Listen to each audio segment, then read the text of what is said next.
O segredo por trás das sociedades secretas. Obviamente, o segredo por trás das sociedades secretas é um segredo que as pessoas não querem espalhar.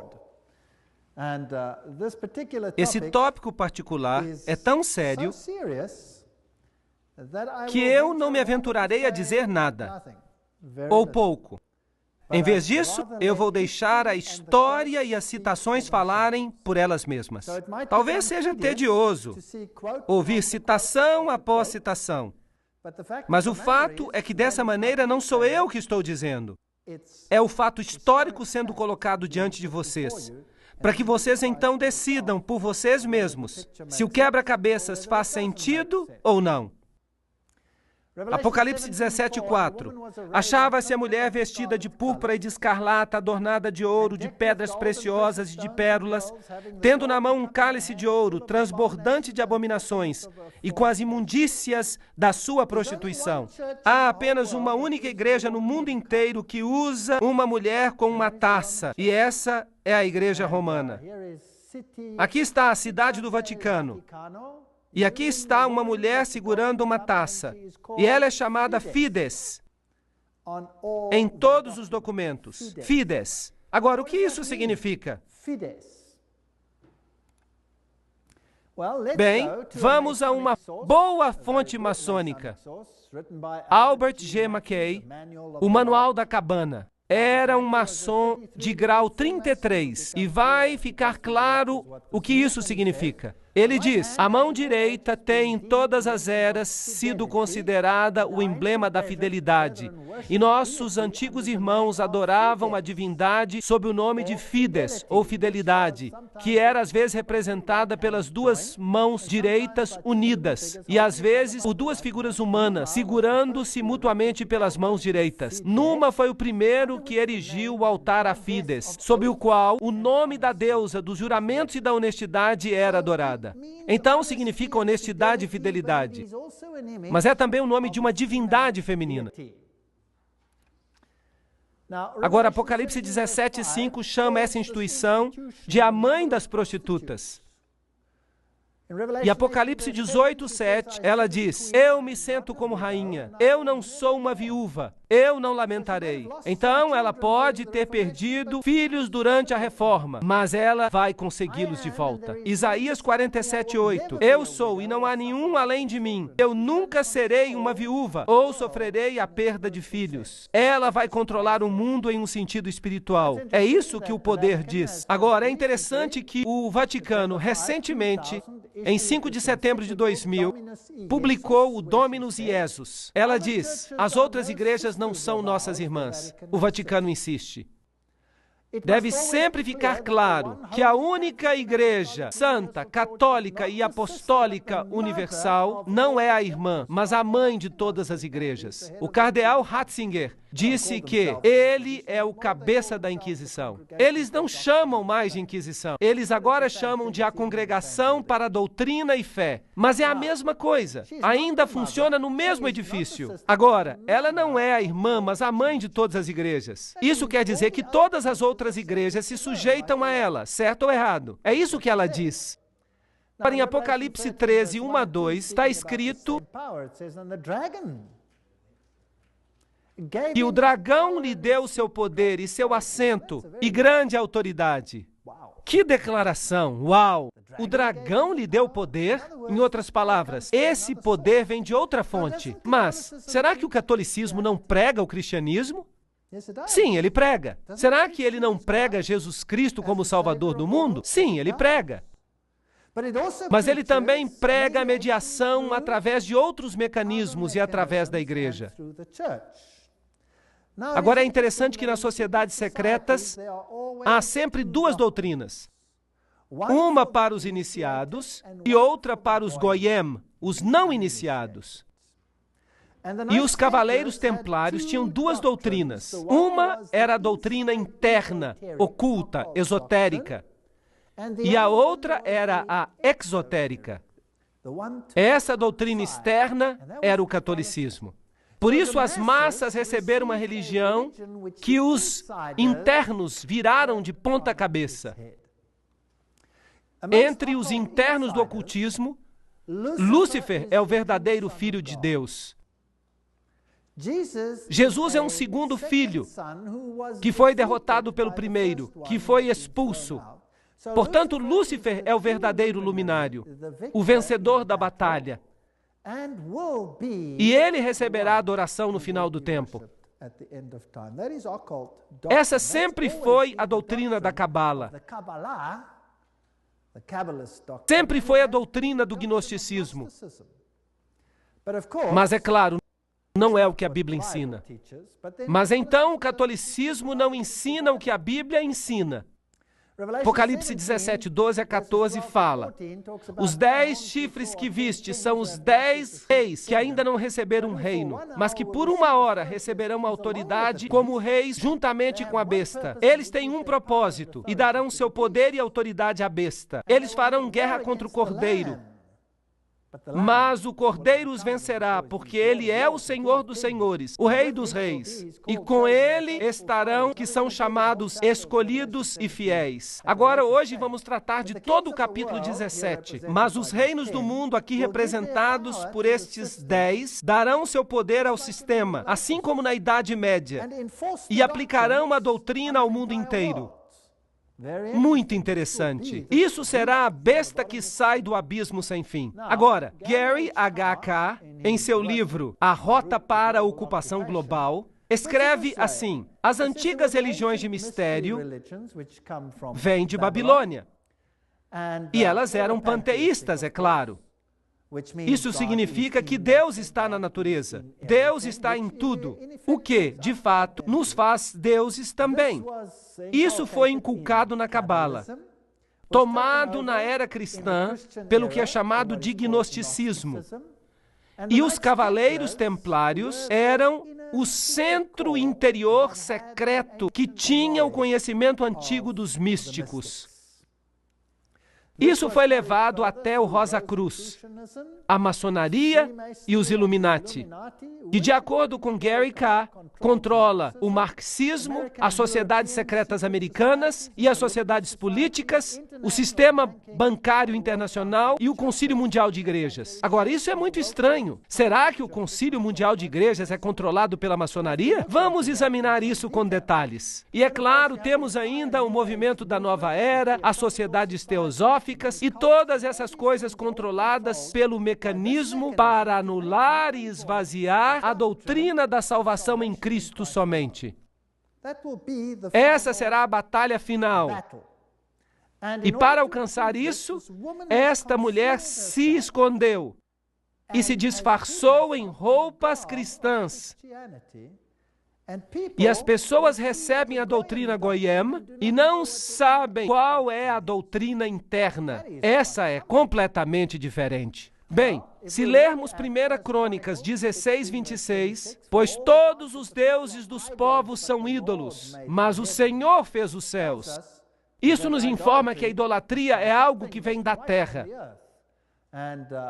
Nimrod, o Senhor do céu, Tamuz, o Messias pagão, e Semiramis, a rainha dos céus, todos esses têm a sua origem em Babilônia. E se você passa pelas religiões que foram propagadas no Líbano, na Fenícia, em Babilônia, na Síria, na Grécia, em Roma, no Egito, na Índia, na China, no México e na Escandinávia, você tem a mesma figura sob nomes diferentes. Baal, Tamuz, Astorá, El, Baco, Astarte, Belo, Tamuz, Reia, Istar, Nino, Hércules, Beltis, etc., etc. E no Egito, Ra, Osíris, Oris, Ísis, Hathor. E na Índia, Vishnu, Krishna, Isidevaki, e assim por diante.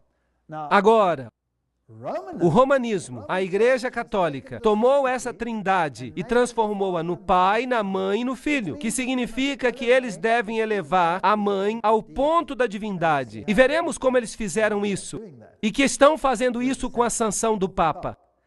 Assim, a verdadeira trindade e a trindade católica romana são duas coisas muito diferentes. Para os Goyim, são Pai, Filho e Espírito Santo. Para o círculo interno, são Pai, Mãe e Filho, que não são nada mais do que Baal, Tamuz e Astarote, se você quer usar os nomes antigos. Júpiter é o Deus que é adorado sob Petrus, a rocha. E ubi Petrus, ibi ecclesia, significa, onde está Pedro, está também a igreja. Então há aqui uma outra rocha que toma o lugar da verdadeira rocha. Cristianismo e sociedades secretas? Poderíamos resumir isso da seguinte maneira: a velha religião babilônica deu origem à Cabala, enquanto que os essênios e os outros, o gnosticismo, veio à existência e o gnosticismo foi fundado por Simão Mago. Isso vem de nenhuma outra fonte, senão a história da magia, por Eliphas Levi. Essa é uma importante fonte maçônica. Portanto, o gnosticismo foi fundado por Simão Mago. Então, esse gnosticismo, que é a doutrina secreta, foi eventualmente, através de muitas organizações intermediárias, levado até os Cavaleiros Templários. E os Cavaleiros Templários eram um grupo da Ordem Católica Romana, que foram colocados no sítio do templo para protegê-lo. E eles tinham fortes ligações com as sociedades islâmicas, inclusive com os ismaelis, os carmatitas, os fatimitas, os druzas e os assassinos. E esses são muito interessantes. E eu vou falar sobre eles quando falar sobre a conexão islâmica. As sociedades secretas, assim como os templários, tinham duas doutrinas. Uma para os goyim e outra para os iniciados, os internos. As duas se opunham uma à outra diametricalmente. As sociedades secretas do Islã fazem exatamente a mesma coisa. Mas isso vai ser uma outra palestra. Agora, os templários, eles tinham a sua informação secreta interna, inculcada pela Rosa Cruz e pelos jesuítas. Os jesuítas, de novo, formaram e criaram a maçonaria. E a maçonaria foi criada como o braço protestante da Igreja Católica Romana. Eles não sabiam disso, eles foram enganados, iludidos, para fazer a obra que Roma queria que eles fizessem, para que Roma pudesse se sentar nos bastidores enquanto a maçonaria fazia isso por eles, enquanto a maçonaria fazia isso por ela. Então não era ela, eram os protestantes que estavam fazendo e não Roma. Muito esperto. Então vamos olhar agora os Cavaleiros Templários. Aqui estão algumas das representações. Esta é a demologia, o líder na época da dissolução dos Cavaleiros Templários.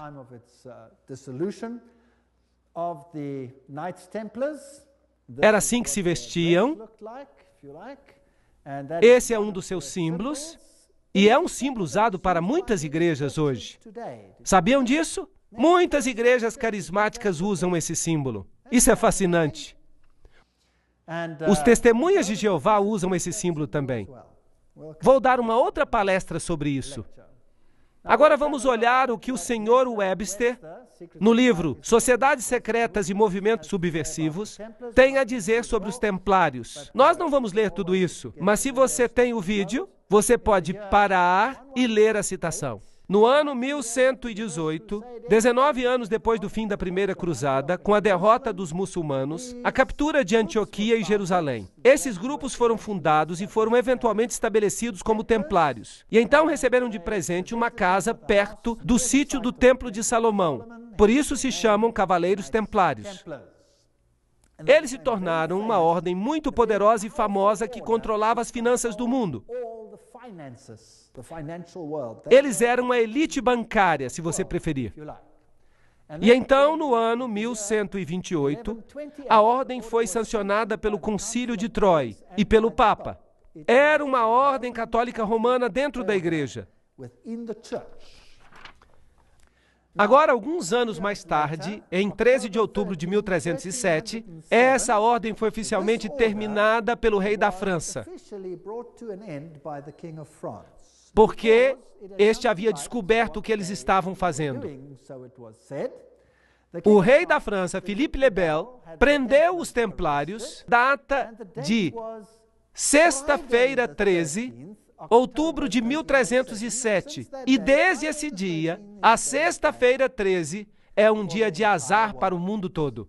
E as acusações feitas contra eles eram: A cerimônia da iniciação à ordem era acompanhada de insultos à cruz, a negação de Cristo e obscenidades grosseiras. Havia todo tipo de coisas. Lembrança de Sodoma, pois aconteceu lá a adoração de ídolo, que era considerada a imagem do Deus verdadeiro. E ali estava Bafomé, este símbolo aqui de uma divindade, macho e fêmea, andrógena. A omissão das palavras da consagração na missa. O direito que os chefes leigos se arrogavam de dar absolvição e a autorização do vício não natural. Então eles tinham que amaldiçoar a cruz, pisar em Jesus, jurar aliança a Bafomé e sancionar esse vício pouco comum. Isso tudo era um crime sério naqueles dias. Então o líder foi sentenciado à morte, mas a ordem não desapareceu de fato. Mas o Papa ficou relutante em dizer isso. O ritual maçônico inclui referências aos cavaleiros templários. Por exemplo, aqui no livro Sociedades Secretas e Movimentos Subversivos, se diz: vários cavaleiros que tinham decidido resgatar o lugar santo da Palestina dos sarracenos formaram uma associação sob o nome de maçons, assim indicando que seu principal desejo era a reconstrução do Templo de Salomão. E a gente escuta muito sobre a reconstrução do Templo de Salomão hoje, e a história de Israel e essas coisas interessantes. Vamos falar um pouquinho sobre história. Vou levar a vocês a esse lindo palácio. Onde que vocês acham que ele fica? Fica em Jerusalém, fica em Notre Dame, no Vaticano, e é aqui que o Papa tem a sua representação em Jerusalém. É um palácio para um rei. Ali está a bandeira do Vaticano e há ali uma ala inteira que tem alguns artefatos papais muito interessantes. Agora, em Jerusalém, eu fui visitar o sítio dos cavaleiros. Aqui está o Palácio dos Cavaleiros, o Patriarcado Latino, onde eles tinham originalmente um sítio e os cavaleiros do papado agora controlam esta área. Esse é o símbolo que eles usam, que é usado por muitas religiões hoje.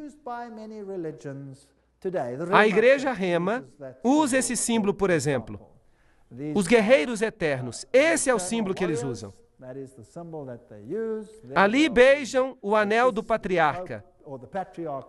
Eles se tornam cavaleiros, como os demais cavaleiros. E eles incluem proeminentes banqueiros e indivíduos. Dentro da igreja você tem, é claro, a estátua de Júpiter, como Pedro. Notem que o pé está bem beijado. Eu não queria beijar esse pé. Por isso eu só fiquei em pé ali. É uma igreja importante porque o Papa Paulo VI e o Papa João Paulo II visitaram esta igreja, que é, claro, altamente simbólico. Ali estão as placas de o Patriarca Latino. Se vocês entrarem, há um altar interessante, e quando você olhar para o altar, você vai ver certas figuras ali. Esta é muito interessante. Vamos chegar mais perto. Conseguem ver a águia com duas cabeças? Esse também é um símbolo da maçonaria. Ali está, sobre o altar dos cavaleiros. E o que existe ali desse lado? Duas espadas seguras como uma bússola. Fascinante. Há muitas figuras maçônicas aqui. As penas da cauda, a águia, tudo lembrança do que você tem, por exemplo, no verso da nota do dólar. E todos esses outros círculos interessantes com o triângulo e com o sol ao redor dele. Os herdeiros dessa variação templária são os jesuítas. Agora, os jesuítas, é claro, são aqueles que, por trás dos bastidores, controlam muitas coisas. Eles foram fundados no dia 15 de agosto de 1534. Foram fundados por Inácio Loyola e foram sancionados pelo Papa no dia 27 de setembro de 1540. Então, eles foram criados, por assim dizer, para enfrentar a reforma. Seu objetivo era destruir a reforma. Loyola queria que a ordem fosse a campeã da unidade católica E, é claro, da submissão ao vigário de Cristo, o Papa. Isso era absolutamente essencial. Aqui você tem a instituição da organização de Loyola pelo Papa. Nesse dia particular. E há algumas analogias interessantes que nós encontramos aqui. Aqui, por exemplo, há uma analogia considerável entre os graus maçônicos e os jesuíticos. Os jesuítas também pisam no sapato, carregam o joelho, porque Inácio Loyola assim se apresentou a Roma e pediu a confirmação da ordem. Agora, tudo que eu falo tem uma citação junto. E se alguém ficar chateado com alguma coisa que eu disser, então telefone para as pessoas que disseram isso e fique chateado com elas, certo? Então é isso que faziam e é isto que a maçonaria faz. Então você tem aqui uma ótima ligação. Portanto, quem existiu primeiro? Os maçons ou os jesuítas? Os jesuítas existiram primeiro, claro. Deveriam obedecer como que a um cadáver. As constituições repetem 500 vezes que se deve ver a Cristo na pessoa do general. E se Deus lhe der um cachorro como general, você precisa obedecê-lo como se ele fosse o próprio Cristo. Aqui está a estátua de Loyola, num retiro jesuíta, Loyola em visão, a Sociedade de Jesus constituída na Capela de Notre-Dame, em 1534, agora a Capela do Sagrado Coração, em Paris, com muitas incrustações ocultistas. E aqui está o famoso juramento jesuíta que cada jesuíta faz quando ele se torna um jesuíta. Isso vai nos dizer algo sobre o caráter dos jesuítas. Ele diz, eu, e aqui você coloca o nome, na presença de Deus e de todos os santos, juro que Sua Santidade o Papa é o vice-regente de Cristo e é o verdadeiro e único líder da Igreja Católica, etc. Também diz aqui que este poder lhe foi dado pelo Salvador, Jesus Cristo, que dá ao Papa o poder de depor reis hereges, príncipes, estados, comunidades e governos. Tudo é ilegal sem a sua sagrada confirmação. Então ele pode destruí-los tranquilamente. Portanto, um jesuíta jura que se um governo não se sujeita a Roma, ele pode ser o quê? Destruído. Eu também declaro que eu ajudarei, assistirei e aconselharei a todos os agentes de Sua Santidade, no lugar onde eu estiver, e farei o máximo para acabar com os protestantes hereges e com as doutrinas liberais. As doutrinas liberais são doutrinas pelas quais você decide em que você quer crer. Você se atribui a liberdade de tomar a sua própria decisão, em vez de permitir que o Papa faça isso por você. E isso será destruído, e todos os poderes pretensiosos. E não importa onde você me envie no mundo, eu obedecerei. E eu prometo que eu não terei minha própria opinião. Eu obedecerei como um cadáver. E eu farei guerra, secreta ou abertamente, contra todos os hereges, protestantes e liberais, como me for ordenado, para destruir e exterminá-los à face da terra. Eu não pouparei nem idade, nem sexo, nem condição. Eu enforcarei, matarei, ferverei, tirarei a pele, estrangularei e enterrarei vivo estes terríveis hereges. Arrancar-lhes-ei os estômagos e os ventres de suas mulheres. Esmagarei as cabeças de seus filhos contra a parede, para aniquilar para sempre essa raça desprezível. Parece mesmo uma promessa cristã. Concordam? Uma promessa muito cristã. Será que eles fizeram isso? Bem, eles esmagaram as cabeças das crianças valdenses contra as rochas para fazerem com que seus pais se arrependessem. No Império Otomano, e essa é uma história interessante, na Sérvia, eles pegavam as crianças, eles as jogavam no ar e eles as amparavam com suas baionetas. Não eram pessoas boas. Agora, você pode dizer que era o Islã, que não eram os jesuítas.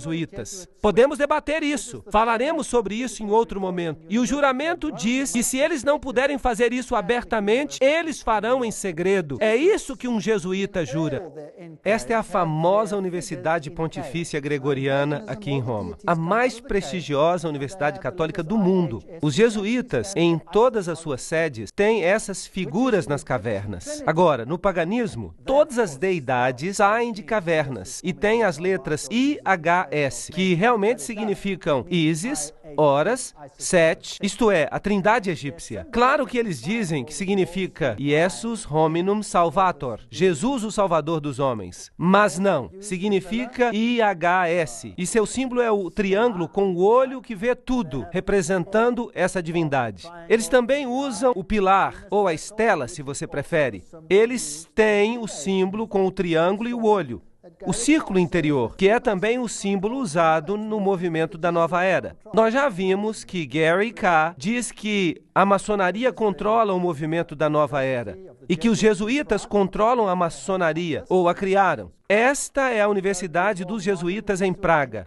No alto dela, eles têm Atlas, não Jesus Cristo. Se você for a uma sede jesuíta moderna, eu visitei esta. Às vezes eu sou chique. Ali estou eu, tirando foto, e dentro eles têm uma figura de Cristo. Mas este não é Cristo, é Atlas, segurando o mundo sobre os seus ombros, disfarçado. Eles têm esses símbolos contra a parede ali. Este símbolo é o símbolo de Hermes. Se você tirar a cruz, então você tem o símbolo de Ísis. Temos aqui símbolos pagãos. Esses símbolos estão ali desde que foi construído, etc, etc. Ali, simbolismo, Maria. O M é o M maçônico. O triângulo, Réia, a deusa. Aqui está uma igreja na Alemanha, uma catedral. Dentro você vê esse círculo com uma cruz nele. As espadas cruzadas. Tudo usado pela maçonaria. Agora, se voltarmos até a antiga Síria, essa era uma cruz proeminente, uma cruz maltesa, vem do antigo paganismo. Eles têm o símbolo das estrelas aqui, duas estrelas, uma sobre a outra, e duas cruzes, uma sobre a outra. Eles têm o compasso com uma lua, um símbolo com uma estrela nele, que é o símbolo que o Islã usa, por exemplo. Eles têm o calendário solar e a tríplice coroa. Tudo isso é usado pelo papado. As cruzes de cabeça para baixo representam a vitória de Cristo. Martelos e compassos e foices são símbolos que prevalecem no mundo. Ali está Jesus, em pé sobre o crânio e os ossos cruzados, que é o símbolo de Júpiter, o deus Júpiter, que é Lúcifer. De novo, cruzes de cabeça para baixo. Esta é uma catedral muito importante na Alemanha. Se você for lá, você vai encontrar Janos de duas cabeças. E então você vai ver essa assim chamada estátua de Davi, mas claro que não é Davi. É o deus Pan, porque ele tem a flauta de Pan na mão. E Davi não tinha flauta de Pan. Então eu tentei encontrar o lado negro de Pan, porque há o lado claro e há o lado negro. E eu o encontrei. Aqui está, esse com cascos, na mesma catedral. Eles escondem o seu simbolismo oculto. E se você entrar e logo na entrada, você descobre isso aqui. Este é o deus Anubis, que não tem nada que ver com o cristianismo. Ali está ele de novo. Mas agora você tem a fênix, que se ergue das próprias cinzas. E você tem o símbolo de Júpiter e um monte de outros símbolos. Aqui e do lado da capela, você tem todos os símbolos do zodíaco, servindo a várias divindades como Marte, Aquário, etc. E a maçaneta é um yin e yang. Isso não tem nada a ver com o cristianismo. Eles usam o símbolo do compasso e Júpiter e o símbolo Quirro e o símbolo PX aqui, que você encontra em virtualmente cada denominação cristã sobre a face da terra, a fênix se levantando das cinzas, o pavão, todos símbolos de Lúcifer. Aqui você tem o PX com um círculo com um ponto nele. E você diz para você mesmo, mas este não é um símbolo cristão? Não, este é um símbolo de Horus. Isso nada tem que ver com o cristianismo. Vamos perguntar a Albert Mackay, um maçom do grau 33. Ele vai nos dizer o que o símbolo significa. O ponto dentro do círculo é um interessante e importante símbolo da maçonaria. O símbolo é realmente uma alusão linda, mas estranha ao culto ao sol e introduz para nós pela primeira vez essa modificação entre os antigos que adoravam o falos. Então este é um símbolo bastante nojento. Ele tem que ver com os órgãos masculinos. Uau! E nós estamos tirando isso da boca do cavalo. Então, o que significa o PX? Vamos à melhor fonte maçônica do mundo. O livro Morais e Dogma, página 292. E caso você não me creia, eu tirei uma xerox para que você possa vê-lo. Este é o cajado de Osíris. Não existe uma fonte melhor do que esta. Aqui está o mais alto oficial da maçonaria, segundo o rito escocês. Em uma medalha de Constâncio está a inscrição: neste signo vencereis. E então vem algumas outras coisas interessantes. Este é o cajado de Osíris. E aqui está o tal místico e as cruzes e as estrelas de Davi. E então ele usa este aqui também. Um símbolo interessante. Ele diz que as vestimentas dos sacerdotes de Horus estavam cobertas com essas cruzes. Aqui está a cruz maltesa. Lembram que eu mostrei para vocês essa cruz no rei sírio? Agora, quem usa isso em suas vestes? Bem, vamos dar uma olhada. Opa, aqui está. Quem está usando? O Papa está usando. Então, o que ele é? Ele deve ser o sacerdote de Horus. Então, para o mundo exterior, parece cristianismo. Mas para o círculo interior, é ocultismo. No chão da Catedral de Londres, você tem o Triskele, que é um yin-yang tríplice. Bem, o que isso significa? A versão céltica do yin-yang. É isso que é. O Triskele, o mar, amuleto, uma deusa céltica de sabedoria e bruxaria que foi entronizada na Revolução Francesa. Só que ele está perguntando. A deusa da razão, bruxaria, razão, tudo é a mesma deusa. No chão da mesma catedral, você encontra o tal místico. O que o tal místico representa? Vamos perguntar a outro maçom. Ward diz, é o símbolo do lado masculino e criativo da divindade. De novo, uma conotação sexual. O que isso está fazendo no chão de uma catedral? Então, os jesuítas são os herdeiros da religião oculta e eles controlam o mundo através de seus agentes. Eles ficam nos bastidores, criam suborganizações e todo mundo pensa que eles não estão ativos. Mas vamos perguntar a eles mesmos no que eles creem. Aqui está a história dos generais das Sociedades de Jesus. Estes são todos generais, começando com Inácio de Loyola. Estão todos listados aqui. Não temos que falar sobre todos eles. Eles vêm até o presente. Essa lista vai até o general que governa o nosso tempo. Peter Hans Kolvenbach.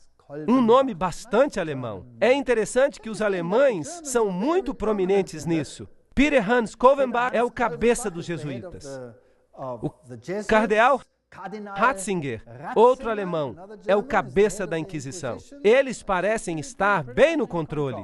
E com o que ele se parece? Está ele, Peter Hans Kolvenbach. Você está olhando para, provavelmente, um dos homens mais poderosos do mundo hoje, se não o mais poderoso. Ele é o Papa Preto. Aqui você tem esta caverna de Loyola, aqui você tem George W. Bush e o Papa em audiência um com o outro, e eles não fazem nada por acaso.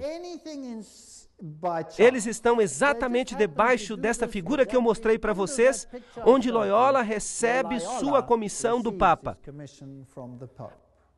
Agora, a cerimônia de investidura e o juramento extremo dos jesuítas em um cartão de catálogo. Aqui está. Você aprendeu a planejar cuidadosamente as sementes da inveja e do ódio entre as comunidades, províncias e estados que estavam em paz e a levá-los às obras de sangue, a envolvê-los em guerras uns com os outros e a criar revoluções e guerras civis nos países que são independentes e prósperos, cultivando as artes e as ciências e desfrutando das bênçãos da paz, a ficar dos lados dos combatentes e agir secretamente em comum com seu irmão jesuíta, que pode estar engajado do outro lado, mas abertamente se opor àquilo que você pode querer, de modo que a igreja possa ser a vencedora no final, nas condições fixadas nos tratados por paz e que os fins justificam os meios. Uau! Isso é a ciência de Hegel. 2 pontos pontos de vista opostos, o pensamento dialético, você faz guerra um com o outro e você os esfrega uns contra os outros até que nada sobra. Isso é chamado tese e antítese. E o conflito resultante traz a síntese. Note que o jesuíta pode estar bem ativo de um lado, mas ele pode também estar muito ativo do outro lado. Então, este é o processo que eles usam para conseguir as coisas. A Guerra dos 30 Anos. Agora, sobre o que foi essa guerra? O objetivo, o alvo, era a guerra se tornasse uma guerra de aniquilação. Além disso, era possível para eles permitir que a paz fosse concluída com países, com governos rebeldes que tinham imposto uma lei que dizia que os jesuítas não mais deveriam mostrar a cara. Vocês sabiam que os jesuítas foram expulsos de virtualmente todos os países, inclusive dos países católicos, porque eles eram tão decisivos? Os reis católicos não podiam expulsá-los. Se um rei católico ousasse expulsar um jesuíta, aquele país era destruído. Católico ou não? E os jesuítas voltaram. Você pode ver isso na sua nota de dólar. Então, a responsabilidade tremenda por essa terrível guerra de 30 anos deve repousar sobre o imperador Ferdinando II e seus professores, governantes e amigos do peito, os filhos de Loyola. Tudo que eu estou dizendo são citações do livro Papado, um inimigo da liberdade civil e religiosa. Em 1550, o Papa Júlio III declarou a sua exigência de poder temporal político universal, evidenciada por esta nova moeda que ele cunhou. O seu lema dizia: a nação e o reino que não me servir perecerá. Notem que isto é uma declaração católica romana, que a nação e o reino que não servir ao papado perecerá. O que isso tem que ver com os países protestantes? Será que eles vão ficar em apuros? Sim ou não? Eu digo que sim, eles vão ficar em apuros. Tomás de Aquino, o grande filósofo da Igreja Católica Romana, disse: o Papa, por direito divino, tem poder temporal e espiritual como Rei Supremo do mundo. O Papa de Roma, como cabeça do governo papal, tem soberania absoluta e supremacia sobre todos os governos da terra. Todas essas citações são muito poderosas. Não há nada medíocre nessas citações, e elas vêm das principais fontes. O direito de depor reis é inerente à soberania suprema do Papa, como vice-regentes de Cristo, exercendo domínio sobre as nações. O cardeal Henry Manning, em 1892, era o arcebispo de Westminster. Portanto, ele está no controle de todas as nações do mundo. Agora, é interessante que a Bíblia nos fala que essas palavras foram colocadas na cruz de Cristo. Jesus de Nazaré, Rei dos Judeus. Você pode ler isso em João 19:19. Mas no crucifixo católico romano estão as palavras INRI escritas. Mas se você olhar no dicionário Webster, significa Jesus Nazareno, Rei dos Judeus. Mas no juramento extremo dos jesuítas, significa algo totalmente diferente. Significam Justum necare reges impios, que significa: é justo exterminar ou aniquilar os reis ímpios ou hereges, governadores, governantes. Esse é um ponto interessante. Agora, uma outra coisa que eles querem fazer é destruir o protestantismo. Nós acalentamos no fundo de nossos corações este princípio, que qualquer coisa que não nos unir deve ser destruída. E nós estamos prontos para fazer isso. Tão logo nós tenhamos os meios para, com todas as energias, aplicar esses princípios. O protestantismo já está em decadência, está afundando e perecendo. Sim, nosso destino é contribuir para a sua última agonia, marchar contra esse esqueleto quebrado e espalhar os ossos. Oh, que nós nos apressemos na dissolução com os nossos esforços fortes e unidos. E então eles escreveram: o protestantismo está se tornando decomposto, está caindo aos pedaços. Nós estamos começando a ganhar os seus homens mais importantes. Isso faz parte do plano secreto. Estes são os piores dos católicos, os inquisidores, os jesuítas. Eles são simplesmente o exército romano pela soberania terrestre do mundo no futuro,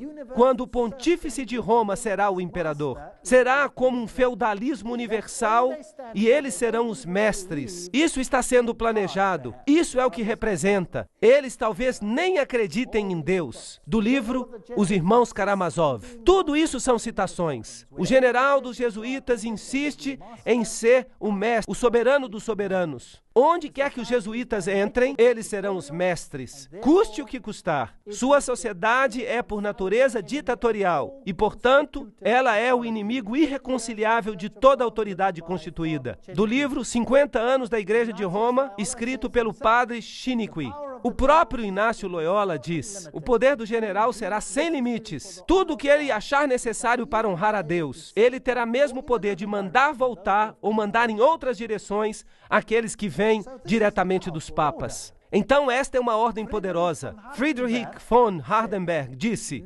nunca antes na história do mundo houve uma sociedade assim. O próprio Senado romano não fazia tramas para dominar o mundo com grande certeza de sucesso.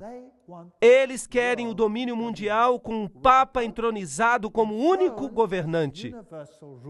Lafayette, um católico romano, disse: é minha opinião que se as liberdades deste país, os Estados Unidos da América, forem destruídas, elas o serão pela sutileza dos sacerdotes jesuítas católicos romanos, pois eles são muito perigosos, são inimigos da liberdade civil e religiosa. Foram eles que começaram a maioria das guerras da Europa. Aqui nós temos gente importante falando.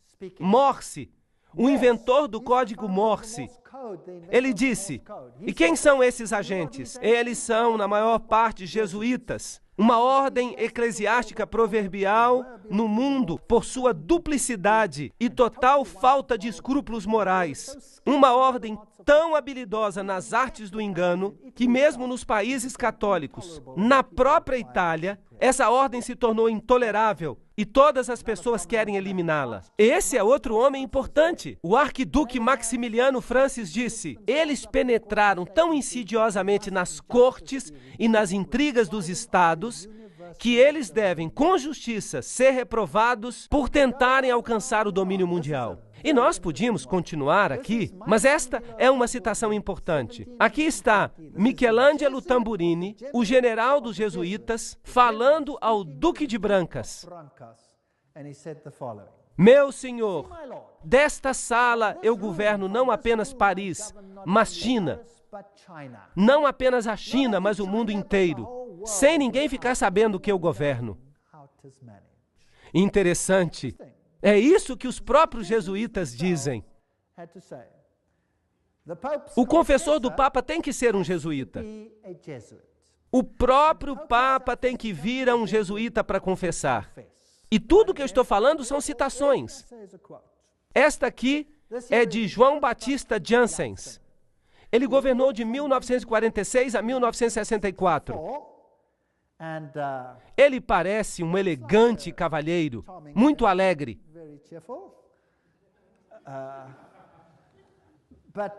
Não obstante, vejam esta fotografia que foi tirada do Saturday Evening Post em 1959. E aqui está o que ele comanda. E nós vamos falar dessas coisas na próxima palestra. Ele controla as seguintes sociedades secretas: a Ordem Militar Soberana dos Cavaleiros de Malta. Então é ele quem manda nos Cavaleiros de Malta. A loja maçônica Shriner, segundo o rito escocês. A Ordem dos Illuminati. Os Cavaleiros de Colombo. Os Cavaleiros da Ku Klux Klan. Benai Berit, a Nação do Islã e seu exército particular chamado os Frutos do Islã, a Comissão da Máfia, o Opus Dei, junto com várias outras irmandades menores. Então cada uma dessas seitas secretas, cada uma dessas sociedades secretas é controlada pelos jesuítas. E como eles as controlam? Qual é seu objetivo? E quem é membro, por exemplo, dos Cavaleiros de Malta? E quem hoje é membro dos Cavaleiros de Colombo? Quem é membro do B'nai B'rith? Quem controla os frutos do Islã? Quem controla a Opus Dei? Quem controla Skull and Bones? E todas as outras sociedades secretas? Qual é sua agenda? É isso que precisamos descobrir. Lembrem-se que Roma quer recuperar domínio total. E se eles são o centro da teologia templária, então eles querem controlar o mundo para o dragão, não para Jesus Cristo. O dragão lhes deu seu poder e seu trono e sua grande autoridade. Isso é assustador. E esse poder pode estar dominando o seu país como ele domina o meu. Mas as boas novas é que Jesus predisse isso. Nós lemos no Apocalipse, ele diz que não importa quanto eles se associem, não importa quanto eles tramem, o reino vai para quem? Vai para Jesus. Apenas esperem. Portanto, não há nada a temer. Na próxima sessão eu mostrarei para vocês as sociedades secretas e eu mostrarei quem são os seus membros.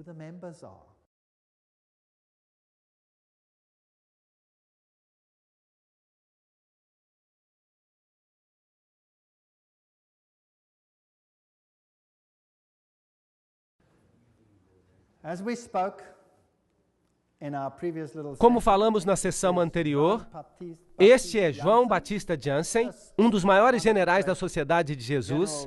Ele foi seu líder de 1956 a 64 e ele dirigiu a Ordem de Malta, a loja maçônica Shriners, a Ordem dos Illuminati, os Cavaleiros de Colombo, a Ku Klux Klan e todas as sociedades secretas que estão sob o domínio dos jesuítas.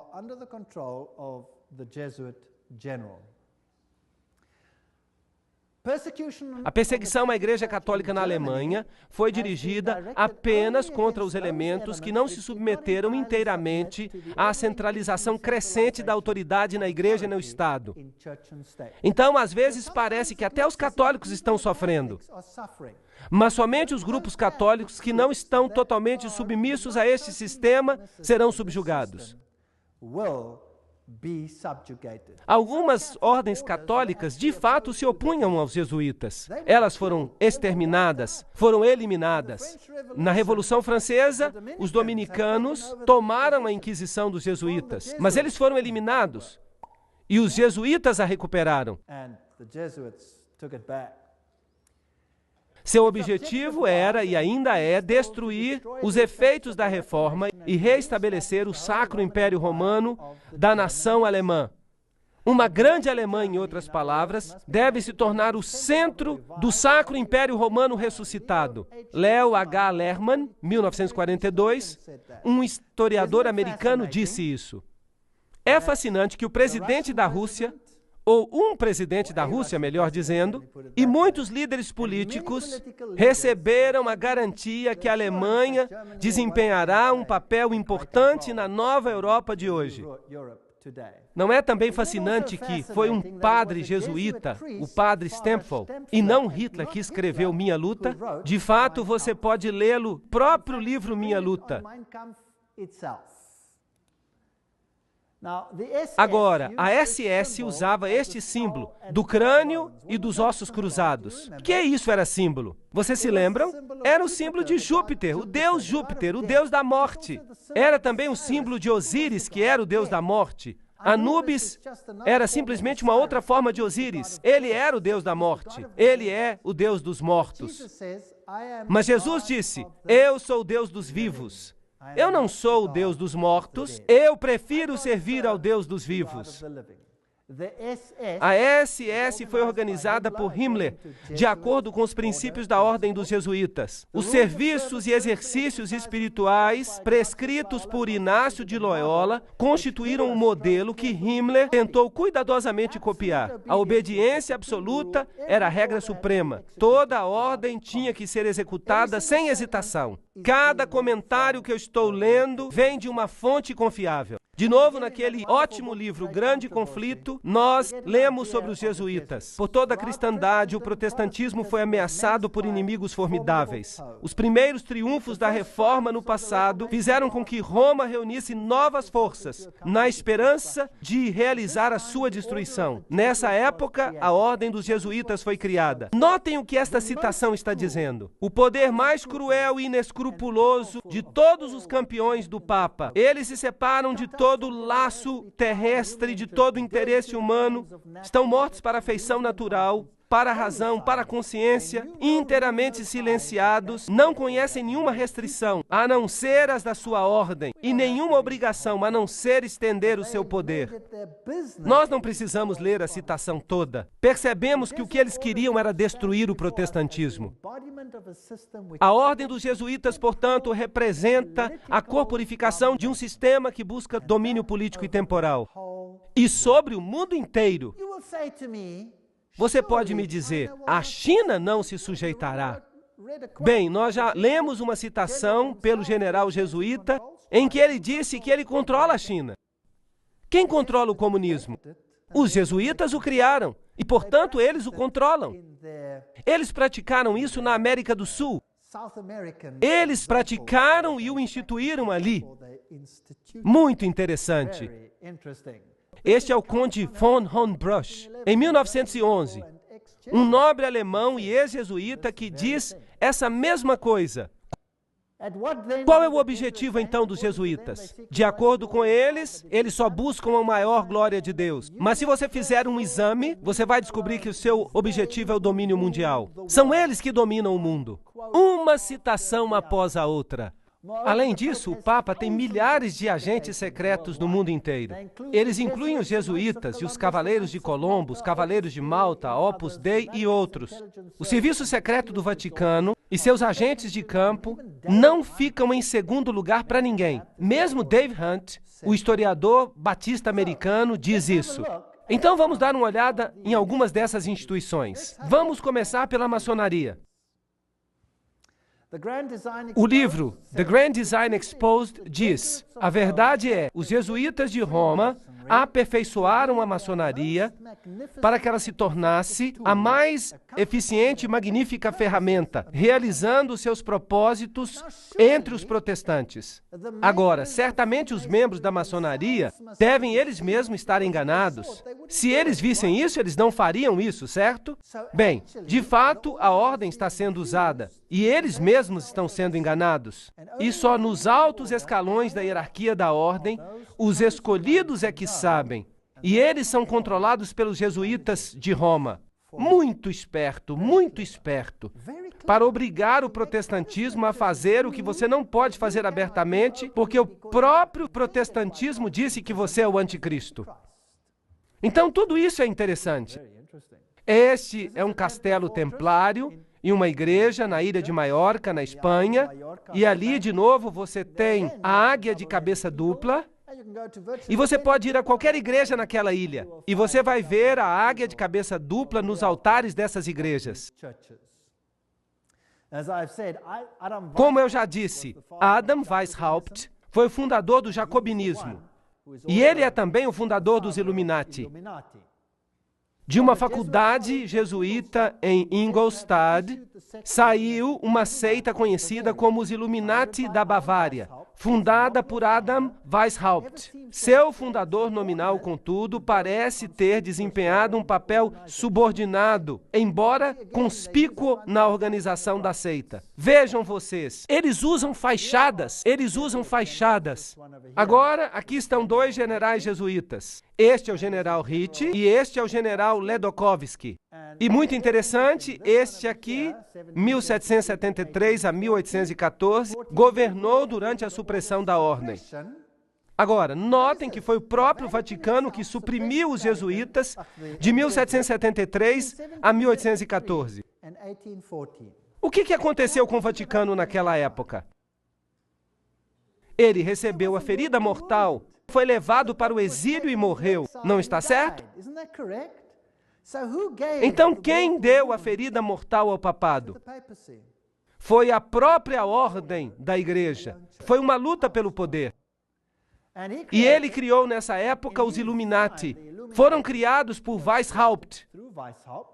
E é claro, ele é também o pai do comunismo moderno. Ele que com os jacobinos realizou a Revolução Francesa. Anos depois, o general jesuíta Ledokovsky, com os seus bolcheviques, dirigiu a Revolução Russa em 1917. A mesma coisa que tinha acontecido com a outra revolução. Depois eu falarei sobre isso quando eu der uma palestra sobre as revoluções e as guerras e os ditadores, mais tarde na série. A maior autoridade francesa nos jesuítas, Edmond Paris, disse: a Revolução Russa, pela eliminação do czar, protetor da Igreja Ortodoxa, não decapitou o grande rival e ajudou a penetração da Igreja Romana? Precisamos reagir enquanto o ferro está quente. O famoso Russicum, a Faculdade Russa de Roma, foi criada em 1929 e seus missionários clandestinos levaram as boas novas a esse país cismático. 100 anos depois de sua expulsão pelo czar Alexandre I, os jesuítas tentaram conquistar o mundo eslavo. E será que o pobre mundo eslavo sofreu? Eles foram massacrados aos milhões. A história mostra o que aconteceu lá. Quando Stalin, provavelmente um dos maiores assassinos em massa de todos os tempos, fez isso. Frederico o Grande, chamado assim na Rússia, fez com que os mais elevados graus das constituições maçônicas do antigo rito fossem revividos. E ele mesmo escreveu a Constituição sob o guia do general jesuíta. A Enciclopédia da Maçonaria, de Albert G. Mackay, diz que ele mesmo fez isso. Interessante. E agora notem isso. Essa fonte é inacreditável. Aqui está Isis desvelada pelo próprio Blavatsky, o autor da doutrina secreta. Ela diz que os ritos são a geração dos filhos de Inácio de Loyola. O direito escocês e todos esses trabalharam sob as instruções do general dos jesuítas. Então, quem controla a maçonaria? Os jesuítas, não há nenhuma dúvida disso. Aqui nós confirmamos a investidura do cavaleiro templar maçom nos conselhos da dita ordem da cavalaria, e esperando e confiando que ele diminuirá para conduzir a glória de IHS, o Altíssimo e Poderoso Deus, e honrará a marca que nós recomendamos. Aqui está um ritual da maçonaria que é totalmente jesuíta. Então, os jesuítas controlam a maçonaria. Aqui está um templo da maçonaria, em Oklahoma. Aí está IHS. Este é o templo da maçonaria. É uma loja. Aí está IHS nela. Ainda, velhas senhoras, homens e mulheres nesse país que lhes dirão com solenidade sinistra que se você vir a história da maçonaria através de suas ordens, você chegará à cabeça maçônica do mundo. Você descobrirá que esse indivíduo horrendo e o chefe da Sociedade de Jesus são uma e a mesma pessoa. James Patron, historiador americano. Há muitas pessoas que dizem essas coisas. Os Cavaleiros de Malta, os maçons estão na linha de frente, enquanto os jesuítas e os Cavaleiros de Malta estão nos bastidores. Os jesuítas controlam até os Cavaleiros de Malta. Quem são eles? Bem, o seu quartel-general fica em Roma. Esses cavaleiros costumavam ficar numa ilha, e eles costumavam ser uma ordem militar. Bem, eles ainda são uma ordem militar.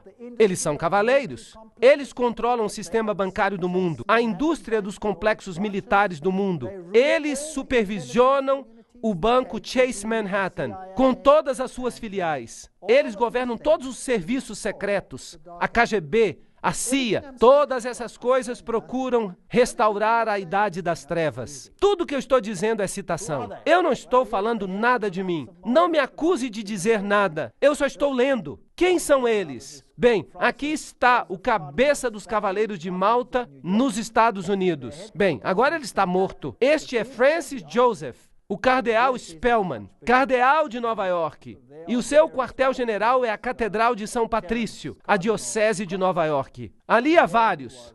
Aqui está o cardeal Terence Cook. Ali está o cardeal O'Connor. E, correntemente, o cardeal arcebispo de Nova York, Edward M. Egan. Agora vamos dar uma olhada nos membros dos Cavaleiros de Malta. Isso vai ser interessante. Alguns do passado e alguns do presente. O general Alavena, George Anderson, James Jesus, Angleton, Roberto Alejos Arçu, Andrew Bertie, Bobst, Charles Joseph Bonaparte. Esse nome lhe diz alguma coisa? Príncipe Valério Borghese, Dr. Barry Bartley, Nicholas Brady, Pat Buchanan. Esse nome lhe diz alguma coisa? James Buckley, Prescott Bush Jr. Esse nome lhe diz alguma coisa? Frank Capra, William Casey. Esse nome lhe diz alguma coisa? Cia, Gustavo Cisneros, o cardeal Terence Cook, Gerald Coughlin, Garta Deloche, Giscard d'Estaing. Esse nome lhe diz alguma coisa? Presidente da França, Bill Donovan, Alan Dulles, Avery Dulles, Edward Egan. Esse é claro, o próprio cardinal. Franz Egon, John Farrell, Flanagan, Flynn, Galley, Gallen, Gorman, Grace, General Alexander Hay. Esse nome lhe diz alguma coisa? Otto von Habsburg, uau! Conrad Hilton, Heinrich Himmler, ele era um dos Cavaleiros de Malta. J. Edgar Hoover, JBI, homem da CIA, Joseph Kennedy, Ted Kennedy, Larkin, Lerman, Lorenzo, Lute, Henry Lute, fundador de todas as grandes revistas, da Time Magazine e de todas elas, grande magnata da publicação, George MacDonald Manhattan. Vejam os nomes, todos eles, O'Neill, Ortiz, Franz von Papen, o legado que trabalhou com Adolf Hitler, Perón, Roca. A lista continua. Frank Shakespeare, Martin Shea, até mesmo Frank Sinatra era um cavaleiro de Malta. Então, são homens proeminentes que fazem parte dos Cavaleiros de Malta. E os Cavaleiros de Colombo? O fundador dos Cavaleiros de Colombo é o padre Michael McGivney. Ele viveu por pouco tempo, então ele morreu. Morreu muito jovem, aos 38 anos de idade. Ali está o emblema. E este é o seu site oficial. Você pode entrar nele e olhar. E você vai descobrir coisas fascinantes. O que é isso? Oi! Você se lembra do que é isso? Um feixe de varas que você já viu na Revolução Francesa e bem ali no Manifesto dos Direitos Humanos. O que ele é? Fásquia. E há uma garlândia ao redor dela. O que isso significa? Todo o poder pertence a um homem. Quem será esse homem? Quem os Cavaleiros de Colombo, fundados por um sacerdote católico romano, querem ver no poder? O próprio Papa. Os Cavaleiros de Colombo, fundados em New Haven, Connecticut, em 1882, já são considerados fortes, com 300 mil. Somente católicos romanos podem entrar. A iniciação ao serviço ocorre em 4 graus. Trata-se do coração e da alma da política. Você não pode entrar na política se você não tem o selo de aprovação desses camaradas. O fato é bem conhecido no maquinário político e para os políticos não católicos, cujo candidato deve receber a aprovação de Roma e dos cavaleiros antes que possam ser nomeados para qualquer cargo, mesmo a presidência. A principal função dos Cavaleiros de Colombo é política. Sim. Política Jesuítica, livro Uma Ameaça à Nação, de Jeremias J. Crowley. Isso foi uma citação. Essas são acusações sérias. Ali estão eles com sua fásquia. Isso vai se tornar cada vez mais claro à medida que continuarmos. E vocês percebem aonde nós estamos chegando. Pois hoje Roma considera, escutem isso, pois hoje Roma considera o regime fascista como sendo mais próximo dos dogmas e de seu interesse. Nós não apenas temos o reverendo jesuíta Padre Coughlin elogiando Mussolini na Itália como uma democracia cristã, mas sua revista oficial, que é o Civiltà Católica, esta é a revista oficial dos jesuítas, ela diz, e este é o órgão vital dos jesuítas, ela diz: o fascismo é o regime que mais corresponde aos conceitos da Igreja de Roma. Isso é assustador. Você percebe que o controle aumenta cada vez mais? Você está percebendo que isso está acontecendo? Você percebe que nós estamos sendo cada vez mais tratados como indivíduos que temos que nos ajoelhar 20.000 vezes diante de outros poderes? E há também a organização Opus Dei. Uma ordem leiga, religiosa, semi-secreta, cujo principal objetivo é dar total apoio ao Papa. E essas pessoas andam por aí com grampos na carne para que sintam dor constante com cada movimento, para lembrá-los de sua obrigação. E eles têm membros muito, muito importantes, como o presidente de Portugal, por exemplo. Ele é um membro da Opus Dei. E então nós temos a organização do Skull and Bones. Quem são eles? Bem, eles têm este crânio e esses ossos. O que isso representa? Agora vocês já sabem a respeito de Júpiter. E eles têm o número 322. E se você olhar em Gênesis capítulo 3, versículo 22, você descobrirá: agora o homem se tornou como um de nós, conhecedor do bem e do mal. Eles levantaram o homem ao nível da divindade. Aqui está a Universidade de Yale. Este é o lugar onde estão. Agora vamos consultar uma das maiores autoridades sobre Skull and Bones. Trata-se de Anthony Sutton. Vamos perguntar para ele quem ele é. Educado nas universidades de Londres, Göttingen e Califórnia, antigo pesquisador da instituição Hoover, da Universidade de Stanford, bem como professor de economia na Universidade do Estado da Califórnia. Ele teve a audácia de falar e escrever um livro. E isso foi muito custoso para ele. Mas, não obstante, vamos citá-lo. Aqui está o livro. Anthony Sutton, O Estabelecimento Secreto da América. Uma introdução à ordem dos Skull and Bones. Então, para que não seja eu falando, vamos citá-lo. Skull and Bones. Pronto. É Bush. Bush ganhou a eleição. Vamos assistir a este vídeo. A Universidade usa posições de poder e influência. O caveira mais conhecido é o ex-presidente George Bush, que, de acordo com a tradição, jamais admitiu ser um membro. Senhor presidente, você é um membro da Caveira e Ossos? Peça-lhe que deixe a sala. Um jornal americano recebeu uma resposta semelhante quando nós recentemente perguntamos a George Bush Jr., o governador do Texas, sobre o período em que era membro. Ela ainda existe? A coisa é tão secreta que eu nem sei se ela ainda existe. Bem, então você vê que George W. Bush é membro. Eles se deitam num caixão, eles se prostram diante de uma figura papal, juram fidelidade, eles fazem todo tipo de coisa sexual esquisita num caixão, que eu não vou explicar, é uma coisa nojenta. E estes são presidentes, os homens mais poderosos dos países do mundo, e eles pertencem a sociedades secretas dessa natureza.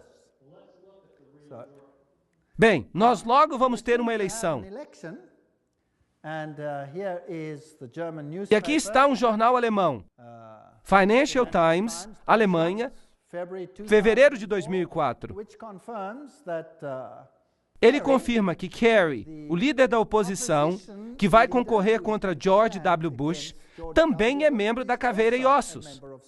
Então, para que votar se os dois candidatos pertencem ao mesmo partido? O que são essa gente, o que elas fazem, nós vós ter que ver nas próximas palestras. A ordem, o que ela é e como ela começou. As pessoas que entraram conhecem-na como a ordem. Outros a conhecem por mais de 150 anos como o capítulo 322 de uma sociedade secreta alemã. Isso é muito importante. De fato, isso foi descoberto quando eles invadiram uma instituição e lhes roubaram os documentos. Ela era oficialmente conhecida como Cartel Russell em 1856, ou como a Irmandade da Morte, porque eles servem o Deus da Morte, que é simplesmente Anubis, se você prefere, Osíris, se você prefere, ou Júpiter. A filial americana dessa ordem alemã foi fundada em 1833 na Universidade de Yale por duas pessoas, o general William Huntington Russell e Taft, o único homem que foi tanto presidente quanto ministro da Justiça nos Estados Unidos. Interessante. Agora, a ordem alemã, o que ela realmente significa? Os Illuminati tiveram sua origem na Universidade de Ingolstadt e ali recrutaram os alunos do corpo discente. Claro que tinham que ser estudantes com altas conexões. Vocês sabem, filhos de gente alta. A ordem teve sua origem em Yale em 1833, mas Caveira e Ossos é uma filial de uma sociedade secreta alemã. Então, que organização ela representa? Os membros ativos têm bastante influência para fazer com que seus filhos e parentes entrem na ordem. E há uma considerável quantidade de casamentos entre as famílias. E eles, então, pertencem a duas categorias principais. Pertencem à velha linha de famílias americanas e pertencem às famílias que têm grande riqueza. Quando um novo membro é iniciado na ordem, disse que hoje à noite ele morrerá para o mundo e nascerá para a ordem. Assim ele se referirá a ela. A ordem é um mundo em si mesmo, no qual nós temos um novo nome e 14 novos irmãos de sangue, também com novos nomes. Agora, há também uma filial britânica que foi estabelecida em Oxford, na faculdade de All Souls. E a filial britânica é chamada o Grupo. Então, a Caveira e Ossos não é apenas um. Você tem um grupo americano e um grupo europeu também. Então, o grupo se conecta com a filial judaica através dos Rothschilds, o círculo interior. E essa, então, é uma organização secreta mundial que tem os indivíduos mais elevados na indústria, no governo, em todos os aspectos da vida. E eles são, de fato, os governantes mais proeminentes do mundo de hoje. E se falamos da sede alemã da sociedade, então falamos dos Illuminati. E George W. Bush disse que havia 1000 pontos de luz iluminando o mundo naquele momento. É interessante que a ordem escreve muitas constituições. Os membros também escrevem constituições. Por exemplo, Archibald MacLeish, que é um membro da Caveira e Ossos, ou era. Ele escreveu a Constituição da Unesco. Agora nós vamos ter que falar da Unesco. Vamos descobrir o que é. Igrejas, o Seminário Teológico da União, está sob o controle da Caveira e Ossos. Um seminário muito interessante. Nós vamos falar com mais detalhes depois. As principais firmas de advocacia, de comunicação, da indústria, a Casa da Moeda, e tudo isso controlado pela ordem. É assim que o capítulo 322 opera. Há um centro interior. Percebam que isso de fato é o olho que tudo vê, a beirada do olho. Mas há algo mais. Há um centro interior, há um círculo interior, há um círculo exterior, há um círculo atlântico. O Clube da Boêmia, notem bem, o Clube da Boêmia é parte da Caveira e Ossos, a Sociedade de Peregrinos, a Ordem da Penumbra, o capítulo 322 da Ordem, a Comissão Trilateral, tudo isso fica junto. Você pode de fato falar assim: o Conselho de Relações Exteriores, as Nações Unidas, os Bilderbergs, o Clube de Roma, o Instituto Real de Assuntos Internacionais e a Comissão Trilateral, com os Illuminati controlando tudo dentro, formando basicamente uma mesa redonda. Agora vocês viram que o Clube da Boêmia faz parte do pacote. Agora, o que é o Clube da Boêmia? Bem, aqui está a Gruta da Boêmia. A edição de 2 de agosto de 1982 da Newsweek relatou, e aqui está uma outra citação: o acampamento de verão mais prestigioso do mundo, a Gruta da Boêmia, está agora funcionando 75 milhas ao norte de São Francisco. Fica numa floresta, é uma fortaleza, mas, estranhamente, a gente consegue penetrar mesmo em fortalezas. E um jornalista disposto conseguiu entrar. Os 2.700 acres furiosamente guardados é uma extensão de campo do Clube da Boêmia, uma instituição ultra exclusiva somente para homens de São Francisco, à qual o presidente republicano desde Herbert Hoover pertence. Isto é apenas uma citação. Esta é a cerimônia da Gruta da Boêmia, que foi fotografada, que foi filmada. Claro que estava escuro, muito secretamente por um jornalista que causou a maior confusão. Agora, você consegue ver pouca coisa neste slide. Então, eu vou explicar para você o que está acontecendo. Nesta floresta, os homens aparecem nus. Nus! Eles têm que andar pelados. De fato, alguns membros deixaram a sociedade porque eles estavam cansados de caminhar nus. Agora, imaginem, todos os presidentes dos Estados Unidos foram membros da Gruta da Boêmia. Os sacerdotes se vestem em vestimentas papais. Eles reverenciam uma coruja, porque a coruja vê na escuridão. Ela tem iluminação. Eles adoram a natureza. Eles dizem: a beleza nos envolve agora, e nós a adoramos. Esta é a natureza. É culto à natureza. E eles honram a coruja e se prostram diante dela. Essa é a pior forma de paganismo. Existem outros rituais sobre os quais eu não quero falar. Eles acontecem entre esses homens pelados. E se vocês lerem suas Bíblias, vocês vão descobrir que aqueles que adoravam em grutas eram chamados de pervertidos. Eles eram pessoas de alta posição e estavam entre os mais altos da sociedade. E periodicamente vinha um bom rei e fazia uma limpeza, mas então eles voltavam ao poder. Este é o culto à natureza, este é o culto a Pan, este é o culto a Lúcifer, e os presidentes do mundo são membros. Vamos agora ver o vídeo da Gruta da Boêmia.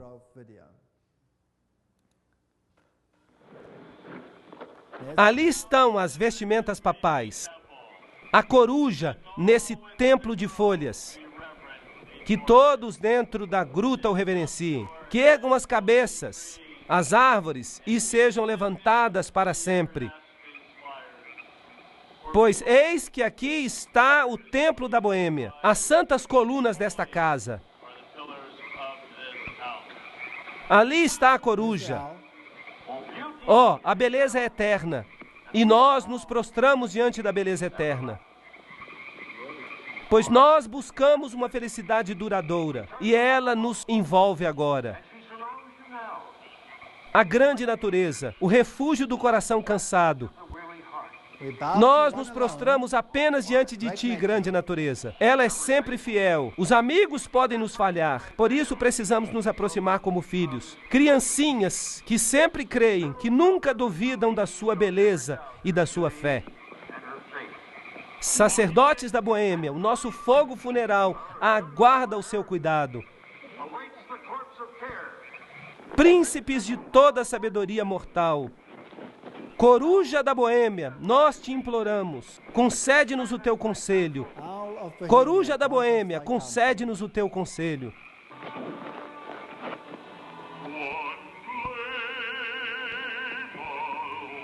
Bem, isso é só a parte do ritual que mostra que é culto à natureza. Culto condenado pela Bíblia. E contudo, quem são os membros?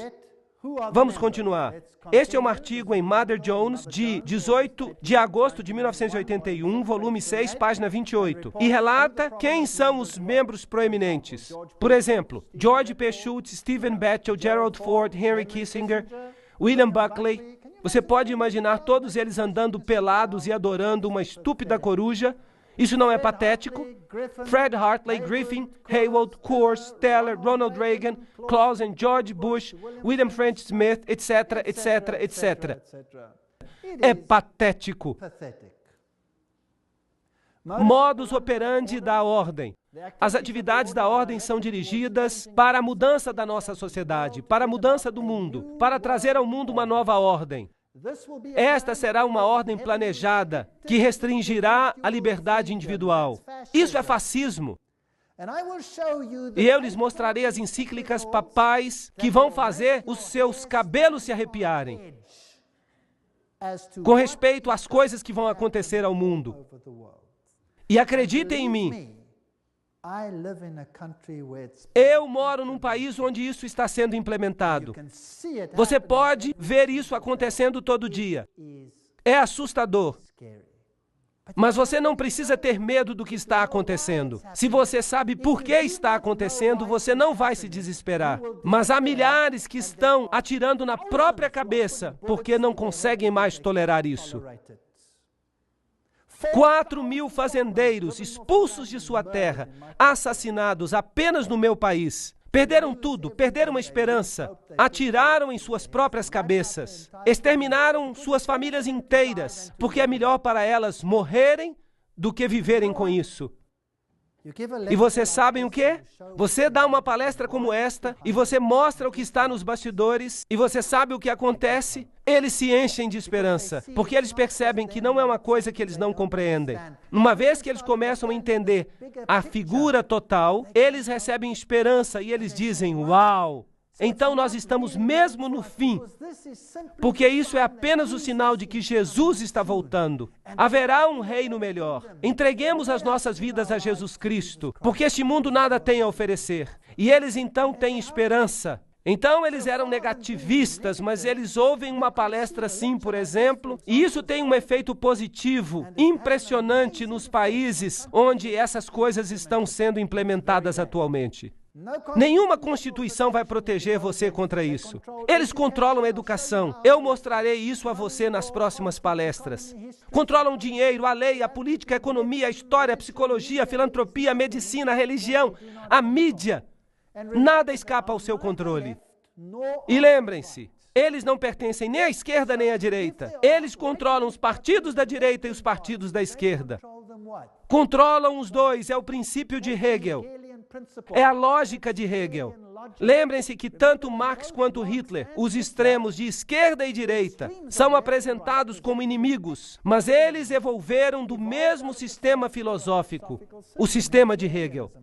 Eu estou citando um dos principais pesquisadores deste campo. Isso nos faz gritar de angústia intelectual por causa dos marxistas e dos nazistas. Lembram-se que os jesuítas nos disseram que eles devem servir de um lado e de outro? Lembram disso? Que eles devem criar conflito dos dois lados? O conflito dos opostos é essencial para causar a mudança. Isso eles querem. Hoje, esse processo pode ser identificado na literatura da Comissão Trilateral, na qual a mudança é promovida e a administração do conflito. Você já ouviu essa frase antes? Tudo bem, o conflito é essencial. O Estado é absoluto. Então, o Estado deve ter total controle. Isso significa que as pessoas devem abrir mão dos seus direitos para o Estado. Vocês estão vendo isso acontecer nos Estados Unidos atualmente? Claro que sim.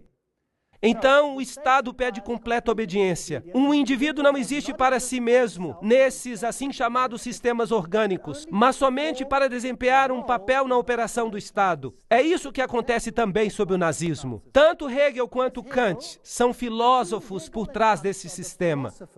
E eu fico atordoado. Eu estava na Europa há 4 semanas, na Alemanha, e os líderes, o presidente da Alemanha, eles saíram e colocaram garlândias em frente das tumbas dessas pessoas e disseram: sua filosofia tornou uma nova Europa possível. Eles os honraram. Que coisa terrível. Eu quase digo satânica. Essa é a filosofia. O princípio dos Illuminati de que o fim justifica os meios é também o princípio do grupo e da ordem, que é a caveira e ossos. Isso significa que você pode fazer qualquer coisa, não importa quão prejudicial, desde que você alcance o seu objetivo. Há um círculo externo, um círculo interno, um círculo central. Tudo isso, o Conselho das Relações Exteriores está no círculo externo. A Comissão Trilateral, é claro. A Comissão Trilateral foi fundada por David Rockefeller. Ela tem 200 membros no mundo todo. A Operação Bundy, ativismo para uma nova ordem global. George W. Bush, que era membro da Caveira e Ossos. Lembram-se? Ele diz: é uma grande ideia, uma nova ordem mundial, na qual diversas nações se aproximam numa causa comum. Somente os Estados Unidos têm tanto a importância moral e os meios para apoiá-la. E então, vocês acham que eles estão tentando fazer com que todos os países do mundo formem um sistema? Sim ou não? Vocês acham que é possível que eles estão dando o seu poder à mulher que está montada sobre eles? Quem é que parece controlá-los? Os jesuítas. E a quem dizem os jesuítas devem o poder pertencer? Ao Papa. Não está certo? Tudo bem. E quem vocês acham que quer uma nova ordem mundial mais do que qualquer outra pessoa? O Papa. Isso não é interessante? Bem, aqui está ele. A nova ordem internacional por causa da paz. Quando? 3 de janeiro de 2004. Foi o seu discurso de novo ano, dedicado a pedir a implementação de uma nova ordem mundial. Cidade do Vaticano, 1º de janeiro de 2004. João Paulo II começou o novo ano insistindo que a paz é possível e também que é uma obrigação. E ele pediu uma nova ordem internacional. CNN, o que você tem a dizer? O Papa pede uma nova ordem mundial. Quinta-feira, 1º de janeiro de 2004, Cidade do Vaticano. O Papa João Paulo II falou no novo ano, na quinta-feira, com um chamado de renovação para a paz no Oriente Médio e na África, e a criação de uma nova ordem mundial baseada no respeito pela dignidade do homem e a igualdade entre as nações. O que ele disse? Neste ano, o Papa João Paulo II dirigiu seus pensamentos para os conflitos que acontecem ao redor do mundo. Mas ele enfatizou que vai trazer paz, que precisa haver um novo respeito pela lei internacional e a criação de uma nova ordem internacional baseada nos objetivos das Nações Unidas. Ele pede uma ordem que seja capaz de arranjar uma solução adequada para os problemas de hoje, baseando-se na dignidade do ser humano, isto é, nos direitos humanos. Em um desenvolvimento integral da sociedade, na solidariedade entre as nações, ricas e pobres, na partilha dos recursos e nos extraordinários resultados do progresso científico e técnico. Vocês sabem, partilha de recursos, vocês já ouviram isso antes? Bem, há uma outra palavra para isso. Se chama redistribuição de riqueza. Vocês já ouviram isso antes? Deixe-me redefinir isso para você. Redistribuir as riquezas significa pegar a riqueza de quem tem e dá-la a quem não tem. Isso é correto? Agora, se você faz isso, que nações do mundo serão mais atingidas? As nações católicas ou as protestantes? As nações protestantes são as nações ricas. Por toda parte você pode fazer uma linha. Agora eu vou mostrar para vocês nas próximas palestras que há encíclicas que definem como a redistribuição deve ocorrer. E como ela está acontecendo, e o que a encíclica diz que vai ocorrer, já está acontecendo no meu país sem o governo levantar um dedo sequer. Ela é definida pela necessidade, como você verá. Agora, há uma outra palavra para tirar o que pertence a um e dar a outra pessoa. É chamada roubo. Roubo. Não furtarás, diz a Bíblia. Mas o Papa em Roma diz, furtarás. Ele diz isso literalmente. Eu vou mostrar para vocês na encíclica. Você vai ficar abismado. Essa nova ordem mundial vai ser um acontecimento tremendo. Eu não quero fazer parte dela. Felizmente, o meu Deus diz,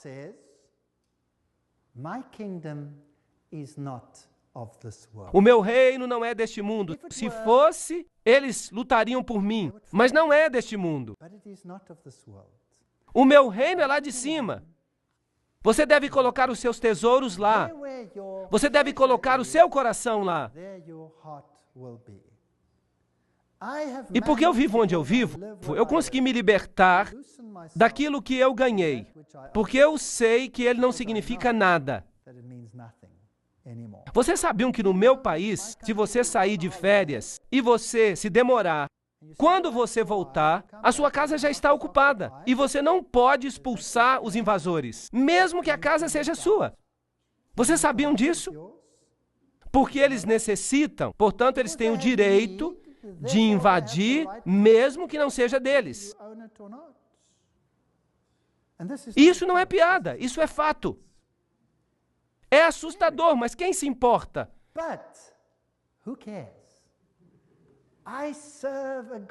Eu sirvo a um Deus que prometeu coisas maravilhosas, mesmo coisas temporais, àqueles que o servem. Promessas maravilhosas. Vou preparar-vos um lugar, e eu voltarei, e vos levarei para que estejais onde eu estou também. Na casa do meu pai há muitas moradas. Eu irei. De fato, não significa moradas, significa mansões. Deus preparou coisas que fariam com que as coisas deste mundo se tornem insignificantes. Então que eles tenham o seu reino, que eles tenham a sua diversão, porque o meu Deus diz que este mundo vai acabar e que o reino de Deus reinará para sempre. Por favor, não percam as próximas palestras. Nós entramos na montanha russa, que vai nos levar a lugares maravilhosos. Obrigado por terem vindo.